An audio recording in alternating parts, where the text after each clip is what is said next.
মার কাছে, পরিবারের কাছে সবসময় সোনার ডিম পাড়া একটা হাঁস ছিলাম।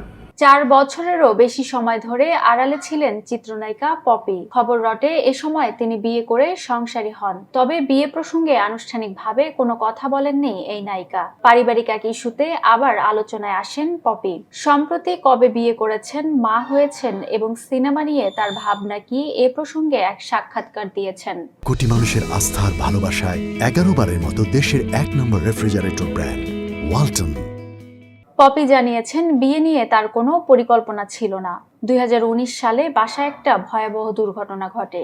সেদিন বড় অঙ্কের টাকা চুরি হয়। ঘটনার পরিপ্রেক্ষিতে থানায় জিডি করেন। পরে তাকে রমনা থানায় ডাকা হয়। সেদিনের বর্ণনায় পপি জানিয়েছেন, থানায় গিয়ে দেখলাম আমার ভাই বোনেরা।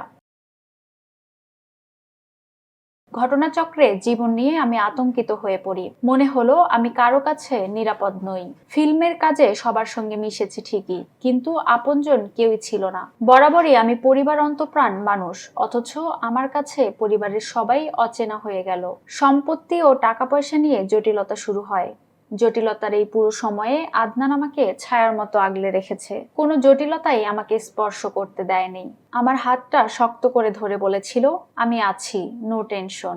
2020 সালের দিকে আবার জটিলতা শুরু হয়। পরিস্থিতির কারণে আমরা বিয়ে করতে বাধ্য হই। আমার আত্মীয় স্বজন নিয়ে নভেম্বরে বাসায় কাজী ডেকে বিয়ে করি। এটা সত্য, বিয়েতে আমার মাকে ডাকিনি। হয়তো এটা বিশ্বাস করবে না কেউ, কিন্তু এটাই সত্য।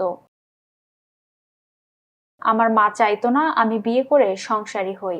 সিনেমা প্রসঙ্গে পপি জানিয়েছেন, স্বামীর সঙ্গে ধানমন্ডিতে তার মতো করে সংসার শুরু করেছেন। সংসার বাঁচানোর জন্যই তার এই সিদ্ধান্ত। স্বামী যেভাবে চেয়েছেন সেভাবেই জীবনটাকে গুছিয়ে নিয়েছেন। পপির ভাষ্যমতে, আমি কিন্তু অনেকবার বলেছি বিয়ের পর আমি সিনেমা ছেড়ে দেব। আমার স্বামী না চাইলেও সিনেমায় কাজ করব না। মূলত এ কারণেই মিডিয়া থেকে দূরে রয়েছেন চিত্রনায়িকা পপি।